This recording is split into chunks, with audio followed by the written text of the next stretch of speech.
This segment is sponsored by Cannonball Insurance Solutions, home of the Medicare Wonder Woman.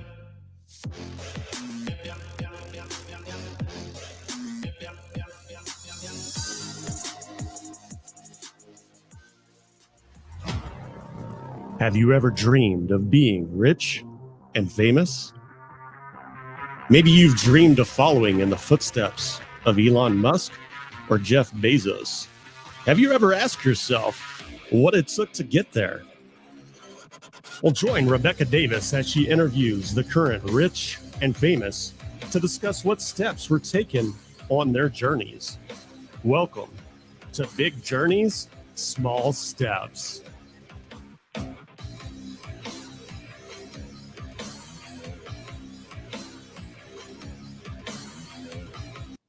Hey, welcome to Big Journey, Small Steps. And today we have a very special guest on today, a friend of mine through the industry. I'm getting to know him more and more every year, and him and his team and his company are doing big things. And I'm so excited to welcome Luke Acree with Reminder Media to Big Journey, Small Steps. How are you this morning? I am doing fantastic. Thank you for having me, Rebecca. Excited to be here. I am so excited. As you know, we utilize your magazine in our business, and we'll get more into that in a minute. But the whole point of this podcast is to take people on a journey, those pivoting moments of business to what got us to where we are today. But to do that, Luke, first we have to go back. And I was reading, you've been doing this for like over 20 years. Is that right? Yeah, it's pretty crazy. Yeah. So I'll kind of paint a picture for you. The story goes, so the company's Reminder Media. So that's the company I run today. Reminder Media was started by my uncle about 20 years ago. He was in the print space. Amazing guy. You should be interviewing him too. He's pretty incredible. But he started that print company and was doing that for a few years. In college, I had started a company called Nextmark Design, which was a website, graphic design, website marketing company. My brother Dan and I, who had started it, we were doing that for almost about 5 years. And naturally, because Steve was in our family, he's also a business guy. So we were talking to each other and doing some stuff. And I was doing some stuff for him. He had reached a point in his journey, which I think is pretty common for a lot of entrepreneurs, which is burnout. So you get to a place of burnout, right? The business is like a roller coaster. He wasn't sure what he was going to do, what he wanted to do. And he convinced myself and my brother Dan to join forces with him about almost 13 years ago now. And I tell people, man, God's blessed us. We had 30 employees basically at the time, and we've gone to 330 over the last 13 years. It's been kind of amazing growth. And, you know, our whole concept, for those who don't know, is like, who's Reminder Media? You know, the whole idea is that we believe business is built on relationships. You got to get people to know, like, and trust you. Maybe you've heard that saying before. And so every business owner tends to know that. The question is not should they, it's just how. How do they actually get people to know, like, and trust them? And that's where we step in. We want to provide people the very best touch points that they can send their database, that is automated for them. Clients love receiving the stuff you send them. And then most importantly, it generates return on investment. And that is where we've been blessed to be able to do for now over 136,000 clients across about 140 industries, insurance being one of our main industries, of course. But it's pretty awesome to be here, but that's a little bit of the journey. Wow. Okay. So let's go back 30 employees to 330. But for a lot of business, 30 employees is still a lot, right? So How do we go from 2 to 10 to 30 to, take us through that. Yeah. No, it's a great question. And, you know, honestly, it's like the thing we used to have this slogan on our wall called sales isn't everything, it's the only thing. And I think what happens when you're growing a business is that most people, where their struggle is they tend to get into business and they themselves are the salesperson. They themselves are the operator. They themselves are HR, accounting, right? You do every job, right? You're a solopreneur. And then what your key is that you have to replicate yourself. And what I always tell people is that the best place and the most important place to replicate yourself is sales. That's the first and most important place to replicate yourself, because once you have determined the sales process, the big shift is, how do I get others to do that? And in our early years as a company, the way we did it, because probably like a lot of you, we didn't have money to go and pay a ton of salaries. So we did something where we hired 1099s. So I'm sure you're familiar with the idea of a 1099. They're not really a full-time employee, but they do things for you, right? And you pay them. And so we ended up building a sales force. Our first sales force wasn't W-2 employees. It was 1099 salespeople that we basically convinced to go into real estate offices and present our product to real estate offices. So if I back up even before replicating yourself, it's really figuring out, and would be the challenge I would have to all the entrepreneurs listening to this, or all business people, is have you determined a sales process that is replicatable? Meaning, you're starting to sell and offer your value prop, which I'm assuming you know the value prop by now. But if we were going all the way back to the beginning, it'd be like, okay, you have a company, you figure out what your unique value proposition is, and then you start your brand to build upon that unique value prop. But you start selling and you start having success and you hit 6 figures, and then, you hit 7 figures, right? The question really then becomes, is the way I'm selling, do I do it the same every single time? And once you have a process that you do the same every single time, now you have the ability to hire others to do it. But what happens to a lot of talented people is they don't do the same thing every single time. They don't write down what their sales funnel is, what their sales process is. So case in point, we would go to a real estate office. We would give a presentation at a Tuesday sales meeting at a real estate office. We would then try to close them right there at the real estate office. So we were doing that and doing that and doing that. And then that translated to going, hey, could we get somebody in the state of Virginia, because we're in PA, to do this for the real estate offices in the state of Virginia? Same type of concept. Book the meeting on a Tuesday, go in on the Tuesday, give a 10-minute presentation. At the end of the 10-minute here's the presentation you give, here's how you close. And that started working. We ended up getting up to about, I guess the highest we had was maybe like 110 1099s all across the United States. So you just said something really interesting, and I can 100% relate. So talented salespeople are salespeople naturally. And so many of the times they don't do the same thing twice, right? So when you're looking for salespeople, if you're trying to build a sales force, what do you go after then? Do you go after somebody that's talented and can pivot? Or do you go after somebody that ultimately can learn and follow a script? What do you think you have better luck with?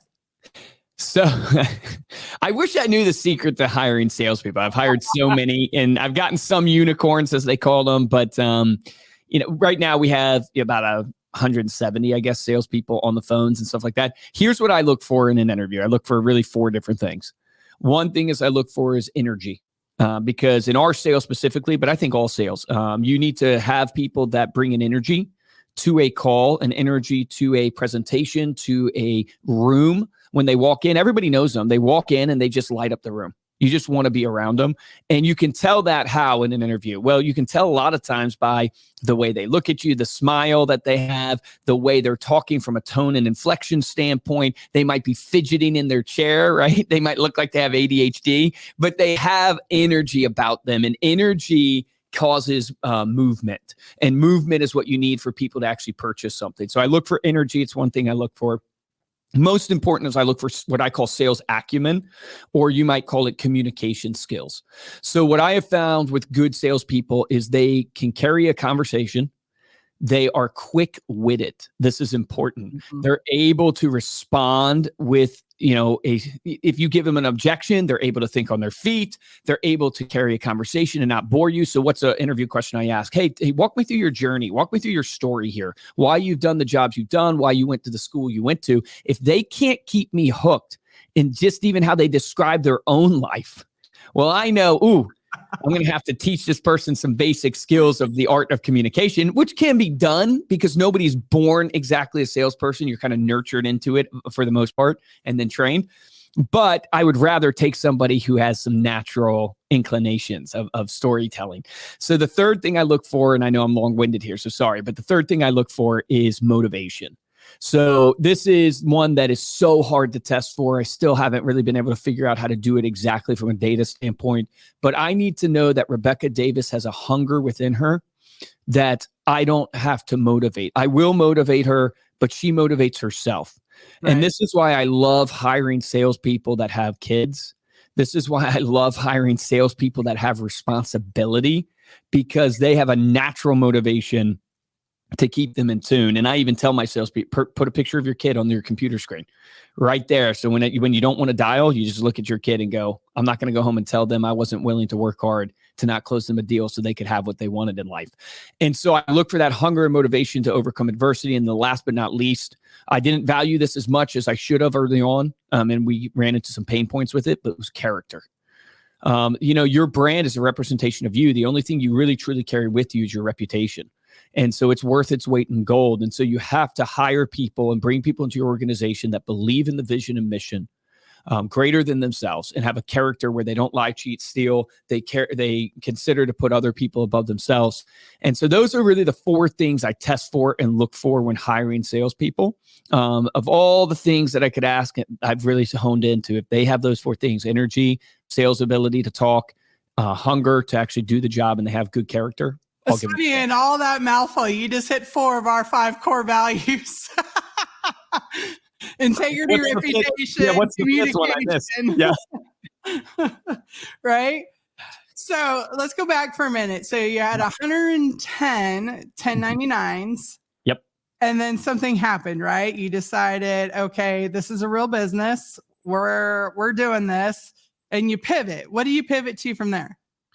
Yeah. So once we started getting sales going, the biggest pain point this organization still to this day ultimately faces, but has faced, is we would sign up 100 people to do the product, actually pay us, but only like 62 would actually follow through using the product. So they would sign up to have their magazine sent out, but then they would fall down in the process of getting onboarded because they didn't have a list prepared. They didn't know who they were going to send to, and delay. They didn't have a photo, a myriad of different things. And so I realized right then that, hey, you can have an incredible sales process, but you have to have an incredible onboarding process. And the key to onboarding people really well is to make it insanely easy so they don't have to use a lot of brain power to get it done, and to do it as quick as possible to the transaction. Like statistically, if we can get people within 48 hours on the phone call with our onboarding coach, our percentage of approval rate, which is what we call somebody who successfully sends out the product, is 91%. So like if we can get you within 48 hours talking to, so those type of things. So where the big pivot was going, in this buyer's journey, how do I get people to actually use the product? And there's a bunch of variations that come from that. But the main thing is that I kind of guiding light. How do I make it as convenient as possible? And how do I, as fast as possible, get them talking to my marketing coach? And then this third thing plays into retention. So if you struggle to retain clients, the biggest thing that you need to show them is a win as fast as possible. It's a really hard thing for me to do in our business, which is what led me to the next pivot. But is how fast can you show somebody a win from what they signed up for? Because the sooner you can show them a win, meaning maybe they get a compliment from the marketing piece that they sent out. Maybe it is that they were able to upload something and you gave them, as corny as it sounds, you gave them an award. They earned some free credits, or they earned something because they did something in your system. The faster you can psychologically give somebody a win where they feel like they got something, the longer they'll stay with you. So that was the big pivot, was building out the onboarding process, which is really customer care and the operations there to get us to the next phase. Big Journeys, Small Steps is brought to you by Cannonball Insurance Solutions. KBI specializes in Medicare, individual, and family health insurance plans. They're licensed in 47 states and willing to find you the right plan for your budget and your needs.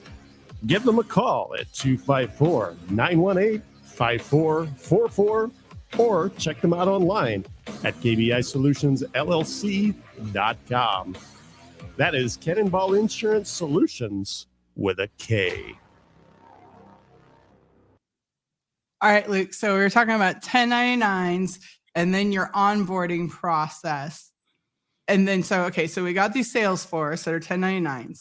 We have this new great onboarding process that has launched people to actually using the product. They get their win. Then what? Yep. So then, kind of the natural progression of any client journey is we sold them, we onboarded them correctly. And then what happens? They start canceling, right? So, so not everybody, but there's a subset. And this is a valuable lesson that I've learned in my journey of growing businesses is that if you want to build something, you need to get in there and help build it. You could call it servant leadership. So it's like retention, for instance. So how did most of the departments around here get built? I just got in and started taking cancel calls and called myself the retention department and fielding all the people who wanted to cancel our product. And it taught me insanely valuable lessons of why people want to cancel, what they feel about the product. It's like so many people spend tens of thousands of dollars hiring consultants where your best consultant is your literal clients and nobody actually surveys them and talks to them to go, hey, think about it. Like if you wanted to understand what your brand was right now, go call your clients and ask them, hey, when you think of Rebecca Davis in my insurance company, what comes to mind? What do you think of? And what they tell you is actually what your brand is representing to them, right? So you don't have to hire consultants necessarily before you actually interview your best consultant, which is your client. So I'm on the phone taking cancel calls, which is a different art form of sales than an actual new prospect sale, and figured out that, wow, everybody loves our product. Even when people cancel, they're not canceling because they didn't like the product. They're canceling because, hey, I have a limited marketing budget. And instead of throwing $300-$400 into this magazine to hit my top 75, I need to take that $400 and hit 1,000 people because just of where I'm at in my business, I don't have unlimited funds. I just need to spread, my marketing budget out differently. So that led me to realize we have so much opportunity for growth by adding what I would call upselling or cross-selling or offering more value to clients.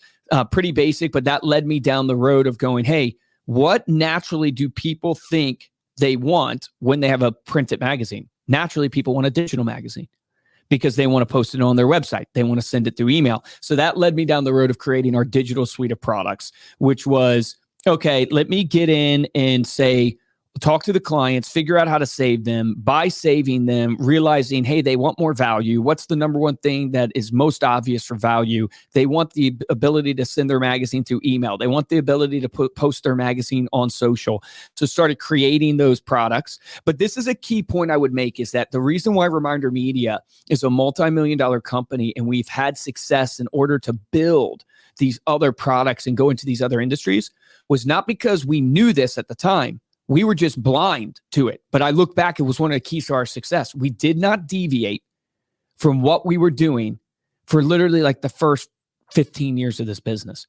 We sold printed magazines over and over and over again and became the number one company in the world doing this because there's not very many doing it. So it's not really a big thing to be proud of. I think many people miss that. Like they're so busy looking at all the shiny objects, they forget to keep the main thing. Yes. And that is like, we didn't even do it on purpose, but looking back, did we miss a ton of opportunity? Could we have been a leader in the space of CRMs? Probably. We probably could have, but we just weren't even focused there. We were focused on selling our magazines and growing the sales team and making our process and onboarding better. And because of that, we made millions. And eventually, here's what happens in any good business is you make money to pay your bills, pay your people. Then you make extra money and you're like, okay, I'll take a bonus. Then you make even extra money. You go, I don't even need a bonus. Not I'll take more money, but you get what I'm saying. And so you have to invest it. So then you look at your investment opportunities, S&P 500, real estate, or your own company. And that's where you start adding on the branches of the business. Yes. And so we then took the extra income we're making and said, we're going to invest this into the asset that we know is the most risky, but can produce the highest return, which is ourselves, which is our own business. And we took the money and we built out a digital platform, which lesson there, we hired another company to do it, our first digital magazine. It got us to the market, but it was a disaster and we had to redo it all ourselves and reprogram it, right? But I would share with people is that don't wait, learn the lesson, don't stop going to market, Get another company to do it. It gets you down the road. Lesson learned. We built it ourselves. But at the end of the day, we could have been sitting here never producing anything. And we ended up producing something because we used another company to do it at first. And, that taught us a lesson of how to partner with people and not partner with people. But honestly, being able to focus on one thing, to have the money to afford to go after the second thing is a massive lesson that I would give to any business owner of look at your niche. If you're in insurance right now and you do Medicare, only do Medicare till your cup is overflowing. Now, you define what that overflowing is, but it at least should be your bills are paid, you're very comfortable, and you have extra money to invest somewhere. Then turn to going, I'm going to add life insurance onto my business. I'm going to add whatever other ancillary product. I know your family's big into real estate. So for real estate, because this, what we talk about is like all business, right? So we do a lot of real estate people, and I know you're have family in real estate and stuff. So how would that same pivot work like into real estate, let's say? Yeah. So same type of concept, right? So my brother Steven, I got to get into the business 5-6 years ago, I guess at this point, maybe it's almost 7. But essentially in real estate, you would pick like, what's your niche? What's your target audience that you're going after? And how do you become the dominant agent in that target audience? So case in point, maybe you want to be the senior relocation specialist, the senior downsizing specialist, because the senior market is just freaking booming right now. So instead of spending your time, energy, and money trying to advertise to the whole audience in your area that you market to, right? First-time home buyers and people who are upgrading, you spend every dime you have, all energy you have on putting out content on that niche, on going to all the assisted living communities in your area and building relationships, on going to all the places that seniors hang out, building your brand. That's where you spend your money, your advertising, every bit of your focus, because you want to build a business off of one main thing. Mm-hmm. And then all of a sudden you will be the dominant senior relocation agent in that area. Your cup will start overflowing. And guess what you can do? You can actually go, well, who are your kids? And who's their real estate agent? And now you have a natural synergy from your current client base to introduce you to the children, to be able to get the referrals to go after another niche, right? And that I would tell people, what a lot of agents might do is, I'm going to work with seniors. So then they advertise a little towards seniors, spend $1,000.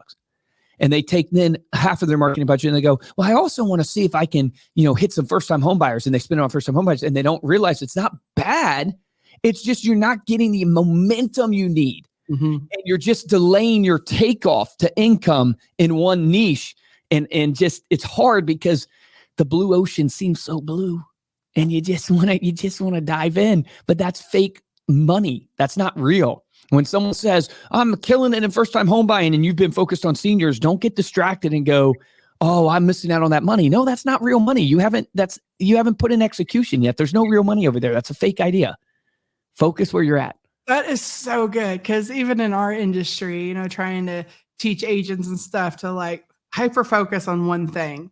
And then from there, you can branch out and add in and all the things. But you got to get really good at one thing first. Yes. You got to get known for something, right? And I think that's exactly what you're saying. Get good at one thing, get known for something, put all your eggs in that basket, go full throttle. And then the natural course of things will branch you into other directions, because then people just ask, oh, by the way, do you do this? Oh, by the way, do you do that? Well, yes, I can. Of course I can. You'll have money. Yeah. You'll have money to actually hire other people to help you with those things. You'll have money to invest in those things. But if you spread yourself too thin, you'll get half results in everything because you're putting half effort into everything. Absolutely. It's fantastic. So looking back, this whole journey, you and a couple of guys, your uncle, first 30 employees, 1099 sales, the whole onboarding system, 330 employees now, your own digital content.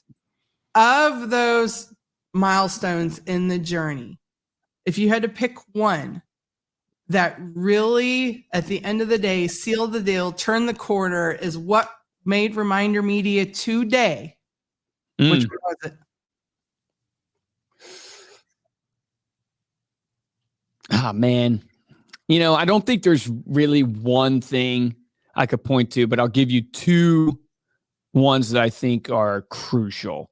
One is when we started to shift to inside sales, which I didn't get to yet, but when we started to shift to inside sales and started to call people over the phone and build out the call center, that was a massive shift for us in our business of going, hey, we'll keep our 1099s. Now, when we got to the pandemic, we ended up shutting down all 1099s, so we don't even have them anymore.